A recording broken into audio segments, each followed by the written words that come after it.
Very, very bad. Okay, so we've got your next article up, and let me get it to the top. Yeah, you did write this with Rick La Riviere. Lawfare on Staten Island. Councilwoman Hanks wants judge, not voters, to decide election. Is this like election integrity stuff? What's going on here? Well, in order to get on the ballot in New York State, or New York City, actually, you need 450 signatures to get on the ballot from registered party members. Okay, and what they did here is that this woman right there, Camilla Hanks, and that's Kevin Barry Love, um, her And husband's. before we go on, you, when you were a lawyer, did legal work for Miss I Hanks, have a and she, lawsuit against them right now, and right, litigation she privilege. didn't pay you. So some people might think you've got an axe to grind beyond I do. any. It's litigation privilege. I can say Uh, Kevin Barry Love's a goat no, no, fucker. no, I Litigation. understand, but some people may think you are biased and are trying to find things she's done wrong because she didn't pay you. Well, All this right, but is go what ahead. she's done wrong, That and the people doesn't mean decide. you are, or that this isn't wrong, but she didn't pay you. You may have an axe to grind. Go ahead. Keep explaining the story.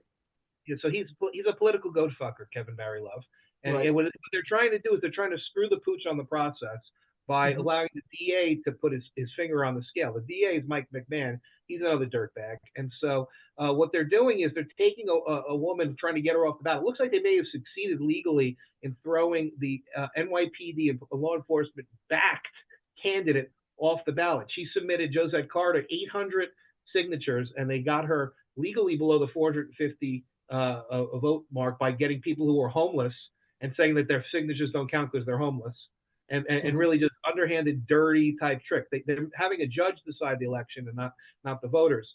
One of the other candidates, Abou Diakhate, he is an immigrant advocate. He actually, I think, made the ballot, which is good.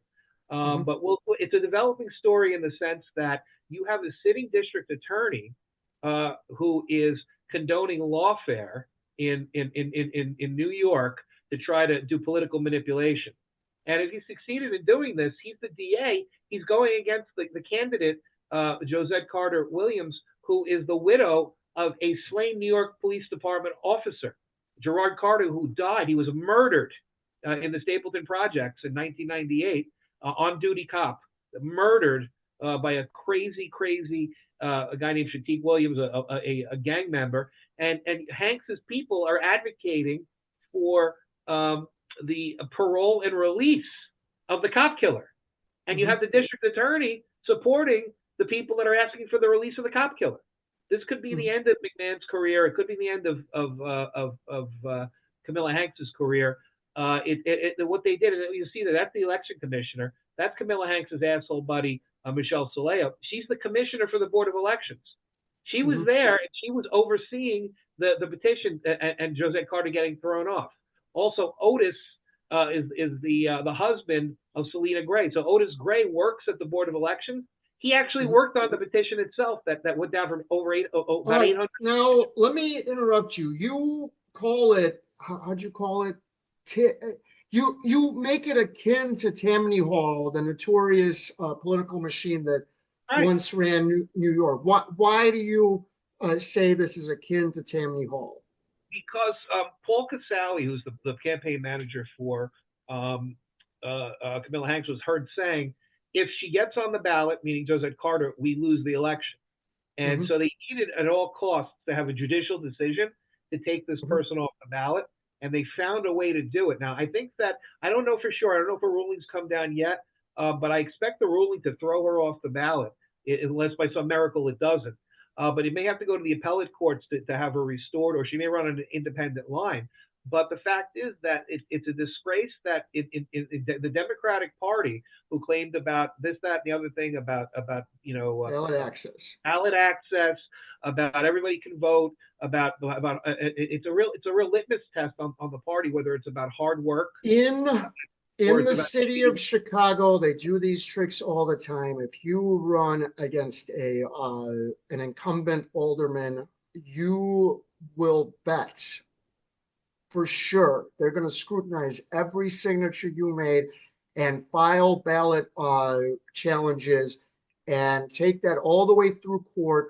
And if you are running for alderman and you're not an alderman, it's hard to raise a lot of money, and these things cost a lot of money. And that's a great way to keep your opponents off the ballot.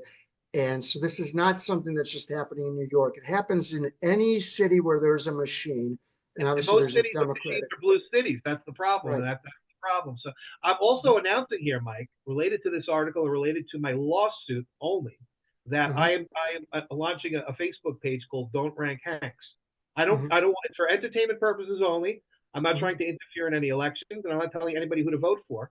But I'm saying that it proves the modus operandi of the lawsuit that I have filed, Luthman versus Hanks et al., that has Hanks and Kevin Barry Love, her husband, and her political campaign for 2017. It shows that they're underhanded and dirty, and they've admitted to a lot of the dirty tricks that I've alleged that they have. They've already admitted to them. So it's only a matter of time now before the Campaign Finance Board rolls through and does something to Camilla Hanks and to her campaign, because they have to. But I'm going to continue to the full length of the First Amendment and litigation privilege and my ability to talk about my case. I'm not talking about the election. I'm talking about my case and my feelings about my case, and because it was political work that I was never paid for. And I'm going to talk about litigation privilege to the fullest extent that the New York state law allows. And that's what I'm going to be doing.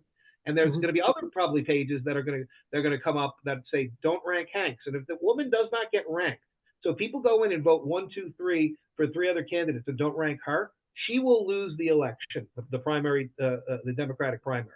And so They that's got, the do they have ranked choice voting? Is that how it works? ranked choice voting in All New right. York Whoa, whoa, whoa, primary. whoa, whoa, whoa, whoa, whoa. Explain what ranked choice voting means. Ranked choice voting means that if especially in party primaries like Democratic Party primaries, you have a number of candidates. So instead Mhm. of it being the old system in New York where you'd have to come in and everybody would be there could be 10 people on the ballot, and then what would happen is if somebody got over 40% of the vote, that person would get the primary. If there was somebody that was under 40%, the winner had under 40%, they would have to do a runoff, and the top 2 candidates would come back again a few weeks later for a runoff. Instead of doing 2 election days or 2 primary days, what they do now in New York is what's called ranked choice voting. So you rank as many people as you can on the ballot as you want to. So you rank your favorite candidate, your second One, favorite. two, three, Oh, four, five. So you right. can do a situation where let's say you have 5 candidates All on right. there and you hate number 5, you don't rank number What 5. If you what's wrong with what's right and what's wrong with ranked choice voting? What's wrong with it is it's how Hitler came to power in Germany. And there are a lot Mhm. of test cases that show that small groups and small factions with power and with can take over an entire political system Mhm. using ranked choice voting. That's the bad part. The good part about it is it saves money in election administration. Mhm. So that's what we have.